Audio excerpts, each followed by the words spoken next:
Risotti. Hello and welcome to the Agenda with Crystal Risotti. I'm glad to see you here and I hope you really enjoy the show. I'm going to do an opening show and kind of tell you a little bit about what we're going to be talking about going forward in future shows to try to pique your interest a little bit and see if you're going to be somebody who would want to subscribe, like, follow. Hello. So to start off with, I'm Crystal Risotti, the host, and I'd like to tell you a little bit about my testimony.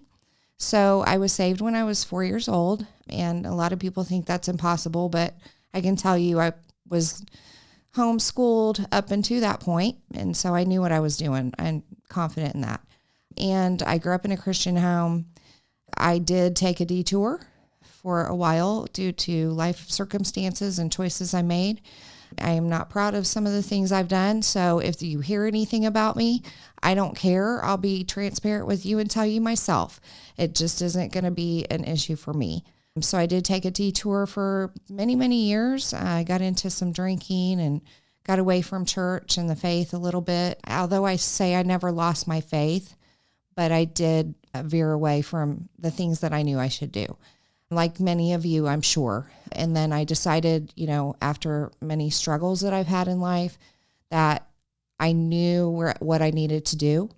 And at one point in my life, I felt like things were going wrong so often that it was God punishing me.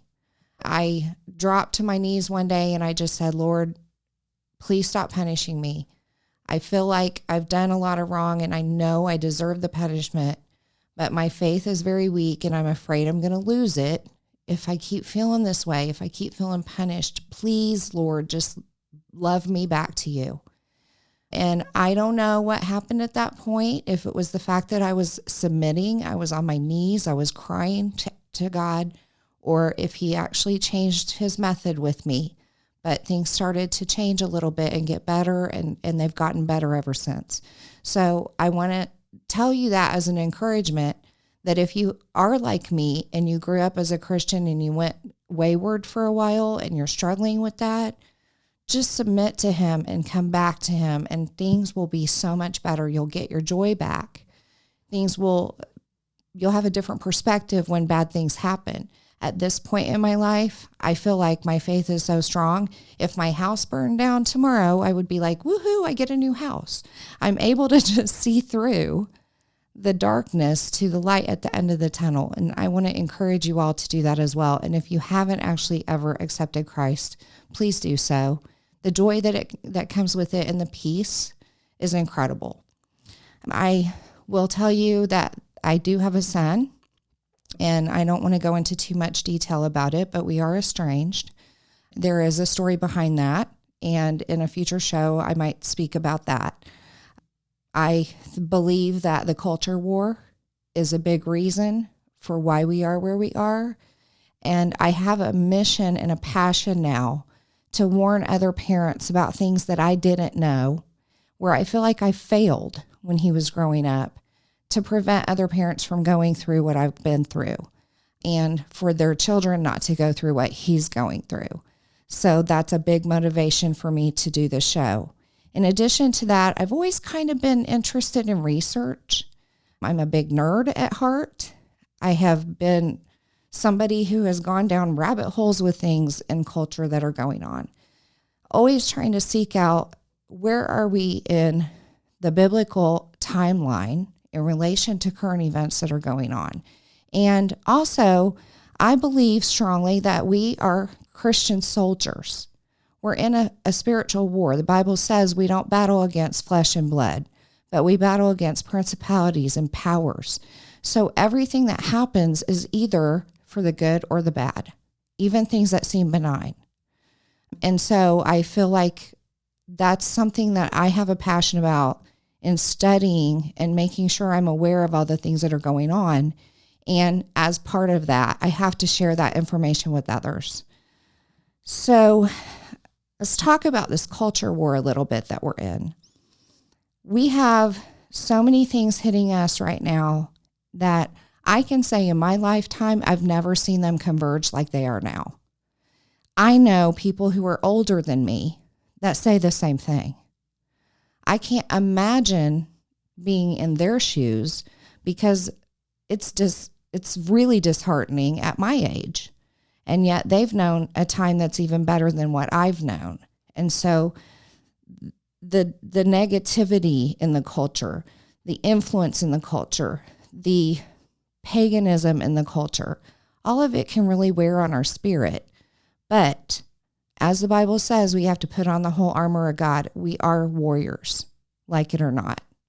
We are not warriors that use violence in any way, shape, or form, but we are warriors using the word of God as a two-edged sword, rightly dividing the word of truth. And so how do we do that? We can't be passive and sit back and say, well, God will take care of it. I just have to have faith in God.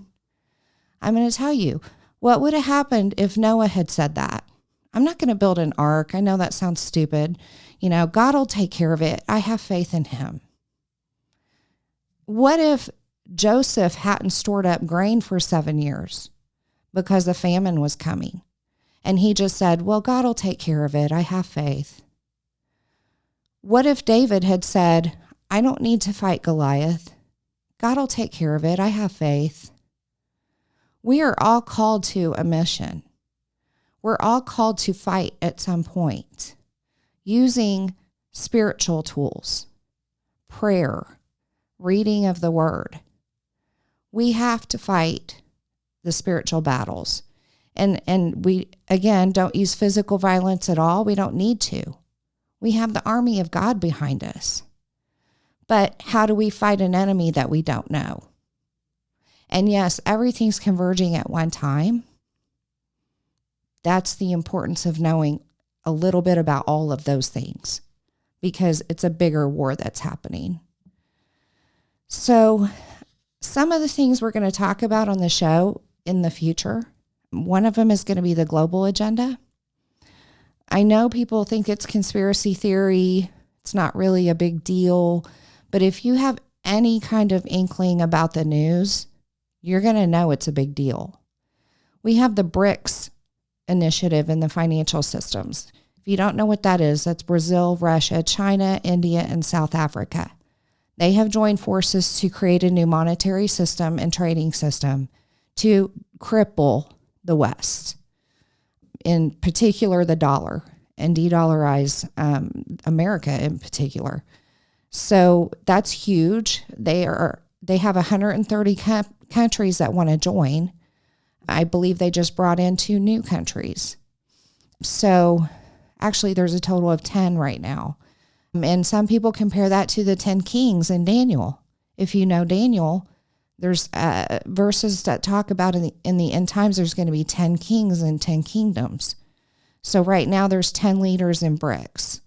It could change. They could add more. They could have some leave, whatever. But just be alert and aware of things like that. We have ESG scores for the companies. I was particularly hit by that in my last company. Found out they are, in fact, participating in ESG scores. If you don't know what those are, it's environmental, social, and governance. That's what the ESG stands for. So the environmental part has to do with sustainability, which goes back to the United Nations. The Agenda 21 and Agenda 2030 deal with environmentalism and sustainability. It's a buzzword. The social part has to do with DEI. We've all heard of that, diversity, equity, and inclusion. I personally choose to call it DIE because companies and people that embrace this are going to cause death in an industry, an organization. It's not a good thing. And what they apply that to is like gender and wage gaps, which sound on the surface to be good things. Philanthropic efforts that they make, again, sounds like a good thing. It has to do with their stakeholders, which includes investors, employees, customers, suppliers, etc. The problem comes in, I explain it this way because we have this in the schools too, the DEI and SEL, social emotional learning. Everybody wants their kid to respect others as a tenant. Nobody would argue that that's a bad thing. When it becomes a bad thing is when respect for others means you compromise your values. And that's what we're seeing happening through the DEI space and companies. The only people who are not represented are white males. It's a fact. We had employee resource groups for everybody under the sun except white males. So, Josh loved that. But yeah, that's when you try to embrace inclusivity, you're going to exclude. It's a fact. The ESG scores are a voluntary thing through the UN agenda. So companies don't have to participate in them. But 98% of companies that are on the S&P 500 are participating. So it's voluntary, but it's kind of not voluntary because guess what? It's tied to the investors. And investment companies like BlackRock are forcing companies to embrace DEI in order to get loans. So it's infiltrating our culture in a full way. Josh, can you put up slide A, please? Let's go back and talk about the sustainability part. This is straight from the Sustainable Development International Institute for Sustainable Development. Sustainability is the foundation for today's leading global framework for international cooperation. It's a globalist thing. The 2030 Agenda, which is a UN thing for sustainable development, and its sustainable development goals. We'll talk about those a little later. Thank you, Josh. That leads us to social credit scores. We're going to go into all these topics in more detail in future shows, but I just want to touch on some of these. Social credit scores are individual credit scores. It's a new social credit score comparable to your financial credit score. However, they define it as a measure of a person's trustworthiness based on their social and economic behavior. Can you go to slide B? So in the middle, you have your social credit score. And on the outside, you're going to see the things that are affected by your social credit score.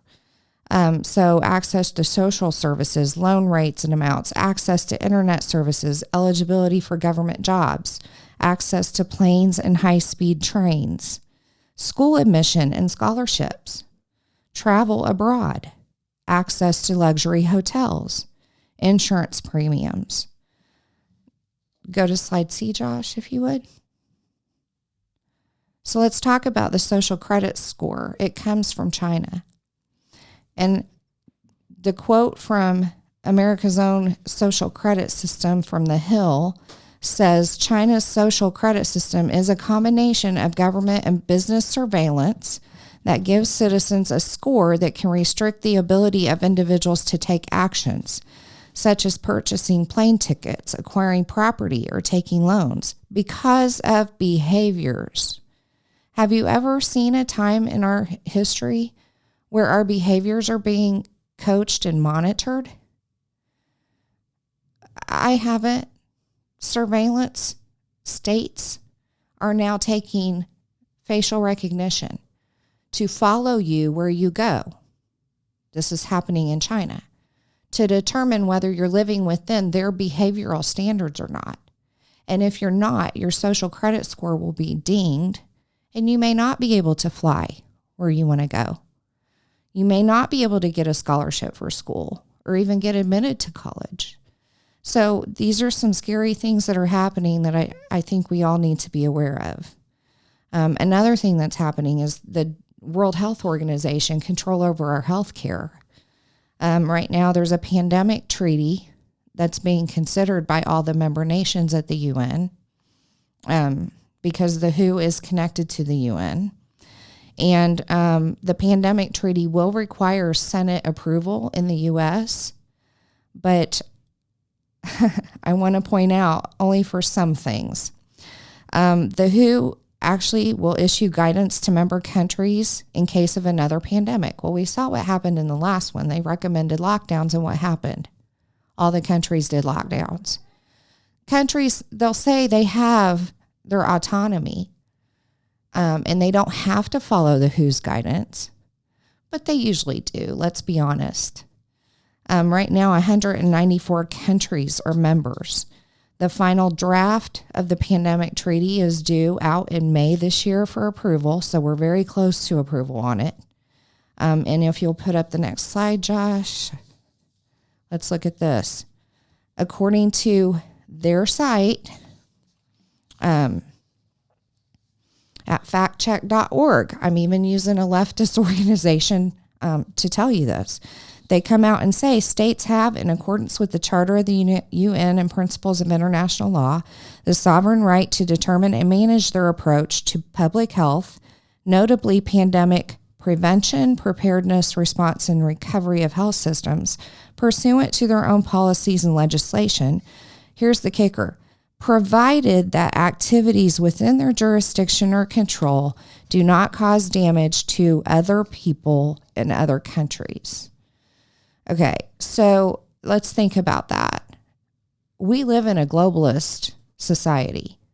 Businesses are global. We do global business. We do a lot of global travel. And look at what happened the first time around with the last pandemic. It was brought supposedly to other countries through travel. So how is a country going to remain sovereign and not follow the WHO's guidance if they do travel or business in other countries? They're not going to be able to do that because they still give the WHO the authority if they do business in other countries or can cause damage to other people in other countries. One of the main features, too, of the draft that's in play right now of the pandemic treaty is a more equitable distribution of pandemic-related products such as vaccines, therapeutics, and diagnostics. Now, I have over 30 years in pharma, medical devices, and laboratories.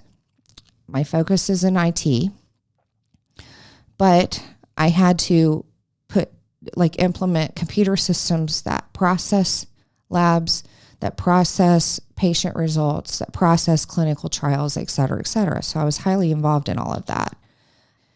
And I can tell you that when they say equitable, that's a buzzword. It's a red flag. They want equitable distribution of vaccines, therapeutics, and diagnostics. I am one in the camp that believes the first round was all about the money. And if you follow the money, like I have, you can see that. And now we're talking about equitable distribution. They're talking about take from the rich and give to the poor. It's vaccines. They are pushing now for 100 days to vaccines. And I can tell you from experience, that's insane because you can't possibly do adequate trials to prove efficacy and safety in 100 days. So now that's going to become the norm. And they want to be able to get it to third world countries or those less fortunate. So that's a red flag to me. We've known through history, like the Tuskegee incident, that people have taken advantage of people in third world countries and those that aren't so well to do from a medical perspective. They did it in Germany also. So that's never a good thing to me. And then I want to mention, isn't it funny how the elites take issue with organizations like the Epoch Times and the Gateway Pundit, who stated the obvious, yet in the document itself, it proves what we conservatives have been saying. Next slide, Josh. Another thing that we want to talk about in a future show is UN Agenda 21 and 2030. These are all about control, make no mistake. And the 17 goals include environmental, they include education, they include many of the things that we have available to us on a daily basis that we utilize. And they have a definite intent on control through all of these things. We have a project going on in Indiana right now where I'm at called the LEAP Project. If you haven't heard of it, they want to pump out 100 million gallons of water a day from an aquifer under one of our main rivers that supplies our water to send to an industrial park. And that will impact our water supply severely, which will also impact our farming. So it's all interconnected. The next thing I want to talk about too is the communist goals. I want to dive deep into those because if you've ever looked at them, you'll find that right now, I would say in the past 10 years, we're checking off the communist goals. There's so many of them that have just come to pass in the past 10 years. So one of the shows, we're going to dive deep into those. Another thing that I want to bring up in a future show is the war on children and their innocence, including trafficking, and that includes the border. There's over 100,000 children missing from the border now. We don't know where they went. They came across the border. We know they went somewhere, but we have no idea. The government has no idea where those kids are. In addition to that, if you've probably heard, but the U.S. is the number one consumer of child trafficking. There's also the war on parents going on. We have DCS stepping in and taking children away from parents who refuse to acknowledge pronouns. That there are literal cases of that happening. I'm not going to call him or her, and DCS steps in and takes the kids away. This is insane. In addition to that, California being a sanctuary state for gender-confused minors, meaning anybody who's a minor who wants to have gender treatment but can't get it where they're at because their parents won't allow it or they just don't have access to the treatments. They can literally run away, go to California. California will take them in, and California will give them the treatments that they want on taxpayer money. That's happening. They're also, I just found out today, they're providing those services for illegal immigrants on taxpayer money as well. So here we go again with taxation without representation. There's a war on farmers going on. I'm not sure if you're aware or not, but there's a whole lot of protests going on around the world. Unfortunately, not here in the U.S. yet, but it's going to come to that because they're trying to take energy away, including fossil fuels like diesel fuel, that farmers need to run their equipment to farm. That's going on in many, many countries right now, and we'll dive into that as well. The political discourse in America stinks right now. There's a black and white situation. There's a uniparty, but we say it's two parties. Unfortunately, we're finding more and more that both are really the same in a lot of ways. There are very few conservatives that are true conservatives that aren't selling out to the machine. So we're going to dive into that. We have racial division. We have progressives versus conservatives. We have wars, military-industrial complex wars going on. We did not have those under the last administration, but we're rampant with them now. And do you think there's not a trick to that? Do you think there's not something behind that? Because there is, and we'll dive into that as well. We have the gender identity issues, as I mentioned before, with the kids. How did we get here? Why is it all of a sudden such a big deal? I believe the last statistic I saw was 20% of kids. They want us to believe 1% are in the LGBTQ space, but it has risen to 20%, either LGBTQ or allies. And I personally think there's far more allies to that than we know.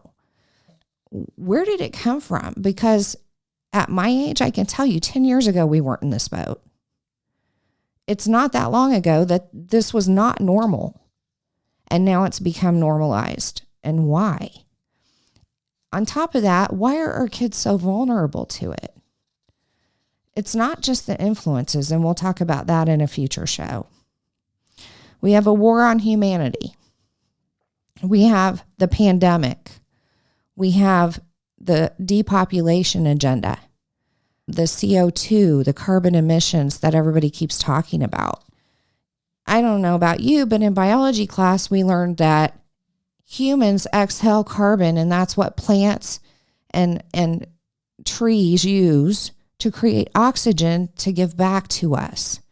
You cut the carbon emissions, you kill the plants. What does that do to farming? We'll dive deep into that in a future show. That goes along with the climate change agenda. And I personally believe that's a religion for many people. We have a society that doesn't embrace God anymore, so humans have a natural tendency to need something to fill that void. And many are depending on the climate change agenda for that satisfaction. We have the medical industry war on freedom. Again, back to the pandemic where we had to wear the thing and we had to get the other thing.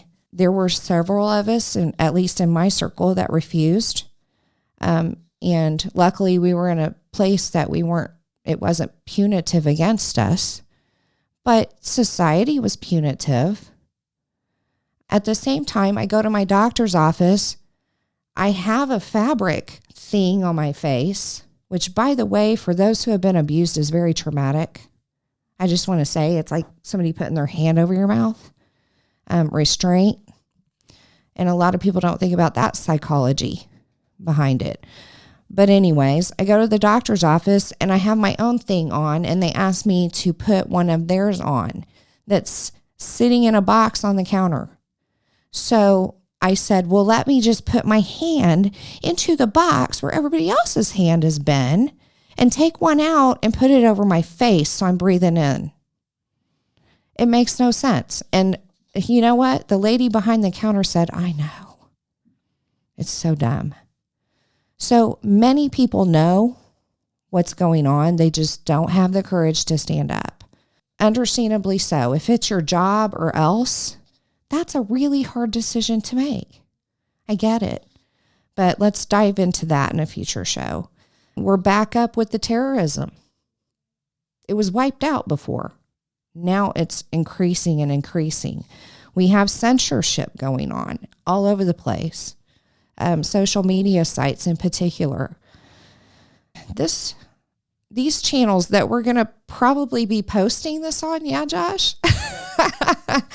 We may have censorship there, so we'll have to be careful. The war on conservatives, the virtue signaling, I'm so tired of that. It's so funny to me that the majority of the time that somebody's virtue signaling, they're the hypocrite. I'm going to say it. I had a neighbor. One of my neighbors is a black family. I love them dearly. Another neighbor moved in. I'm going to have to call it what it is. Liberal woman in her 60s, white woman, single, clearly a feminist. And she put the Black Lives Matter sign and the pride flag in her yard. And then she tried to drag me into a fight she wanted to have with the black family next door. It makes no sense. And you know what I told her? I flipped the script on her. I said, we as neighbors just need to be more kind to each other. The world just needs more love, because I knew she was a hippie and that would speak to her. And all she had to say back was, okay. And that was the end of it. The hypocrisy and the virtue signaling has got to go. So with that, I know this is a lot of content that we're going to be talking about. I hope you're interested and will tune in to the shows in the future. I may not be perfect. I may not know it all. I know a lot of these topics you probably are hearing about from other shows as well. Some of them may dive deeper than I am on some of these topics, but I just feel the need to communicate and talk to you about these different things, because every person that's talking and speaking out can have a different audience. So I hope you'll join me in that. I want to end with writer and philosopher George Santayana said, "Those who cannot remember the past are condemned to repeat it." And a lot of these things individually have happened in our past, in our history. as humans, not Americans, but humans. And I think it's important that we talk about these things because we don't want to repeat them. And I would like to bring up some verses to end with. John 10:10, the thief, which means Satan, comes not but for to steal, to kill, and to destroy.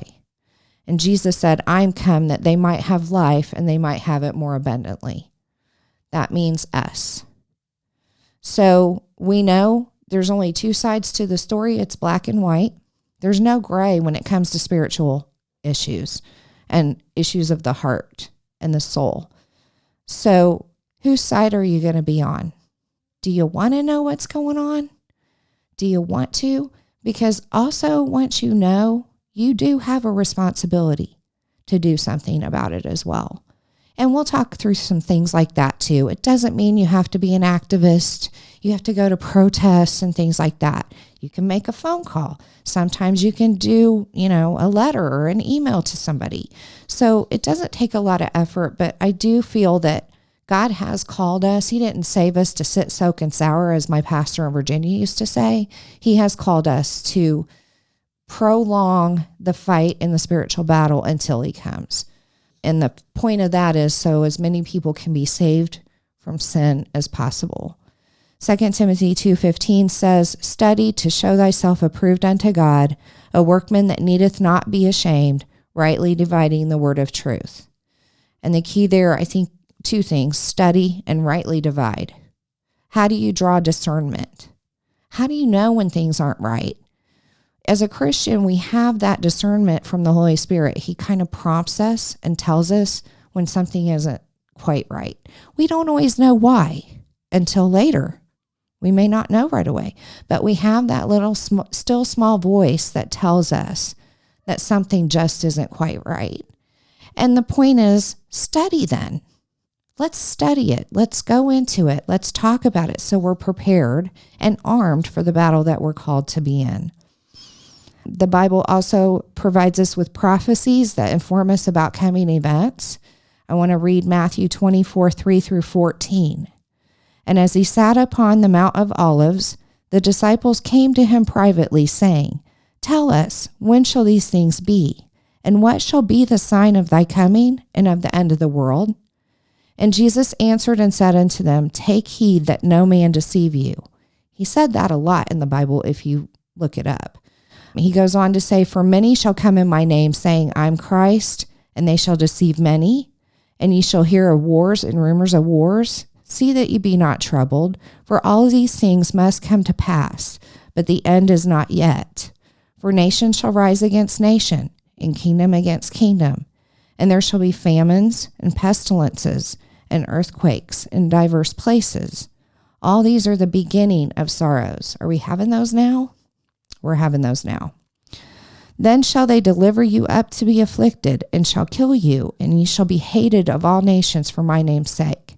Now, we in America are pretty lucky, but we do have Coptic Christians in Egypt being killed. We have Christians in China being killed.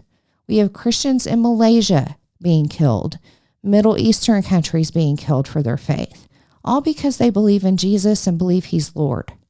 That's all it is. And yet they're losing their lives. So that's going on too. Here's the big one. And then shall many be offended, and shall betray one another, and shall hate one another. Are we having that now? Absolutely. I see it all the time. We talked about the divisions going on just even in this country, racial, political, all the divisiveness. And on that note, I'd like to go back to the political statement, united we stand, divided we fall. Now, anytime somebody makes a decision to do something, there is an agenda. I would submit to you there's always an agenda. There's an agenda when you make a decision in your life. You think for a minute that the government and the mainstream media are not trying to divide us? And then what's the agenda behind that? Just give that some thought. The next verse. And many false prophets shall rise and shall deceive many. I can't tell you how many times I've watched a video lately where people are claiming to be Jesus reincarnate. How many people in the music industry are doing that?